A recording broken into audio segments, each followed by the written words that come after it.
ఈరోజు వాక్యము ఆదికాండము 44వ అధ్యాయము 1 నుండి 6 వచనాలు. యోసేపు ఆ మనుషుల గోనెలు పట్టినంత ఆహార పదార్థములతో వాటిని నింపి ఎవరి రూకలు వారి గోనమూతిలో పెట్టుమనియు, కనిష్ఠుని గోనమూతిలో తన వెండి గిన్నెను అతని ధాన్యపు రూకలను పెట్టుమనియు తన గృహ నిర్వాహకునికి ఆజ్ఞాపింపగా యోసేపు చెప్పిన మాట చొప్పున అతడు చేసెను. తెల్లవారినప్పుడు ఆ మనుష్యులు తమ గాడిదలతో కూడా పంపివేయబడిరి.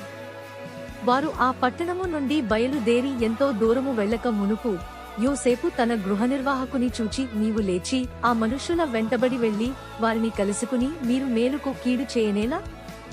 దేనితో నా ప్రభువు పానము చేయునో, దేనివలన అతడు శకునములు చూచునో అది ఇదే కదా. మీరు దీని చేయుటవలన కాని పని చేస్తుతిరని వారితో చెప్పుమనెను. అతడు వారిని కలుసుకుని ఆ మాటలు వారితో చెప్పినప్పుడు, దేవుడు ఈ చిన్ని లేఖన భాగాన్ని దీవించి ఆశీర్వదించునుగాక. ఆమెన్.